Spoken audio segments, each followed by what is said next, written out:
Kingdom of Saudi Arabia, Jeddah Islamic Port, Northern Container Terminal. In recent years, the Kingdom of Saudi Arabia has witnessed impressive developments in many fields, including marine transportation. From the start, private sector companies have made important contributions to the development, management and operation of the seaports, including Gulf Stevedoring Contracting Company, which was established in 1985. Since then, it has been awarded more than 20 projects in Jeddah, Dammam, Yanbu and Jubail, against competition from other, larger and longer established companies. Because of its belief in the long-term prospects of the sector, Gulf Stevedoring has made substantial investments and has been acknowledged to have managed and operated all of its projects efficiently and effectively.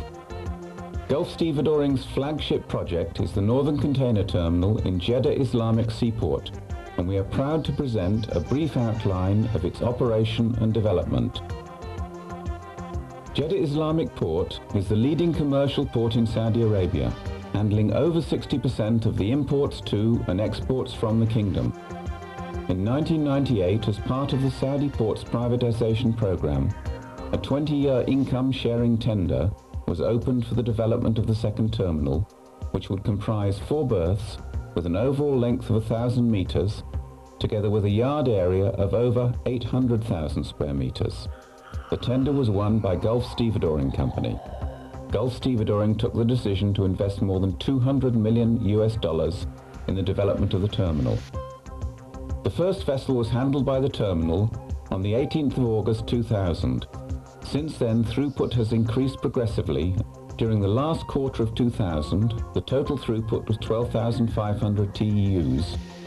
For 2001, the number was 147,724 TEUs, and in 2002, it had increased to 436,521 TEUs. The projected throughput for 2003 is around 720,000 TEUs. The area of the Northern Container Terminal is over 800,000 square meters, which provides a storage capacity of 60,000 TEUs. The stacking areas are paved with very heavy-duty concrete blocks on top of cement-bound material over compacted subbase and subgrade, providing a surface that can withstand long-term trafficking by the heaviest container terminal equipment, as well as 5-high stacking of full containers. The terminal has 4 berths with a total length of 1,000 meters and a certified draft of 15 meters below chart datum. The berths are equipped with 6 key cranes of 60 tons capacity on 30-meter rail centers, able to handle vessels with 21 rows wide and 8 stacks high on deck. The cranes have expanding twin-lift Brommer spreaders that can lift 2 by 20-foot containers at a time to increase handling rates. There are also 15 rubber-tired gantry cranes in the terminal of 40 tons capacity, which can stack containers 5 high in stacks 6 wide. There is also a fleet of terminal tractors with special cornerless twin-lift trailers, together with reach stackers, empty container handlers, and other container handling equipment. During the third quarter of 2003, 2 further key cranes of 65 tons capacity will be commissioned, together with 5 RTGs of 60 tons capacity, which will be equipped with twin-lift spreaders.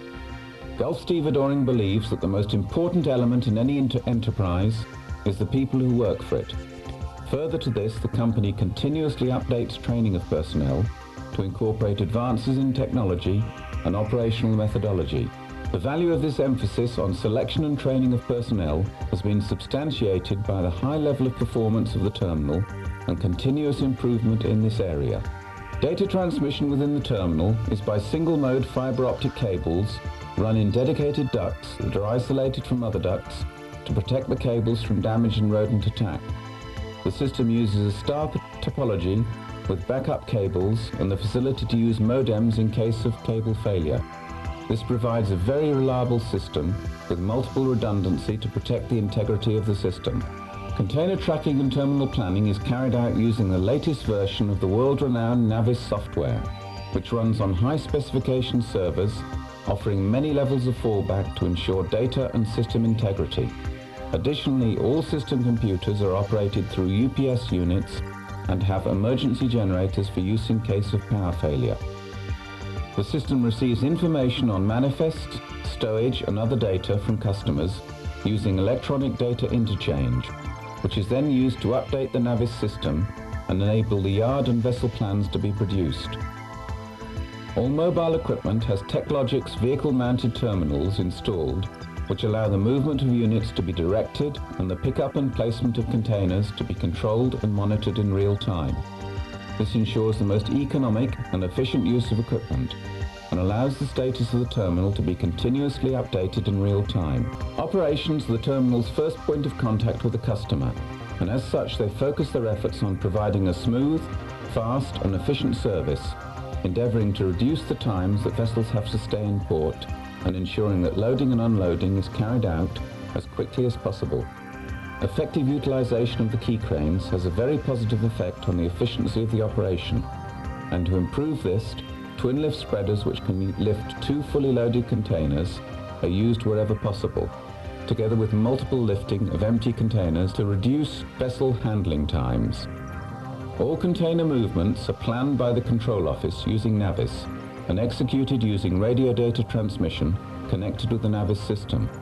Once in the yards, container locations are confirmed using the VMT units in the container handling equipment, ensuring that the location of any container can be determined at any time and containers tracked throughout their stay in the terminal. As the traffic in refrigerated containers is growing worldwide, there are facilities for storage of over 500 of these organized around specially built gantries, which allow for easy connection and disconnection of the units, as well as servicing and monitoring. As an additional safeguard, the power supplies can be backed up in the case of a power cut, ensuring that frozen cargoes are not exposed to risk of deterioration at any time. The terminal has specialized yards set aside for customs examination, which, as well as providing spacious and dedicated areas for the inspection activities, also include a large CFS warehouse, sniffer cargo warehouses and a hazardous cargo warehouse built to IMO standards. The warehouses offer a high level of protection to cargo and include secure areas for valuable and sensitive items.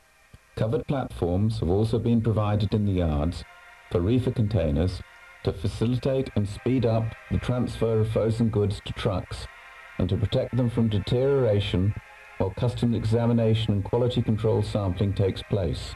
As an additional protection, containers can be kept operating while on the platforms to ensure that temperatures are maintained at the optimum levels for the cargo.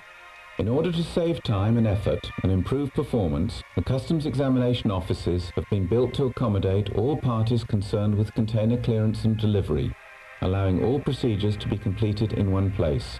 The system is fully computerized and integrated, so that once the customs broker books his containers for inspection, the information is immediately transferred to the operations control office, and arrangements are made to transfer the containers from the storage stacks to the inspection yards, where they are placed in the allocated slots for inspection the next day. As soon as the inspection is completed, the containers are transferred to the delivery stacks, and when all fees have been paid and formalities completed, they can be delivered to the consignee. As the availability of equipment is critical to operational performance, the company has planned and built a large modern engineering workshop, which carries out all routine maintenance on terminal plant and equipment, as well as repairing breakdowns when they occur. The workshop not only has a large parts warehouse, but also has the equipment and personnel to be able to manufacture many parts when these are not available commercially or when acquisition lead times are unacceptably long. The workshop is staffed with technicians in many disciplines who have specialized training and long experience covering the full range of terminal equipment to ensure that any problems that arise can be resolved with minimum loss of operational availability and hence disruption to terminal operations. In conclusion, Gulf Stevedoring Company is proud of the good relationship that it has developed with its customers and the confidence that they have shown by continuing to choose the Northern Container Terminal for their business. Customers of the terminal are treated as partners, and every effort is made to meet their current and future requirements, and we look forward to a long and mutually beneficial association.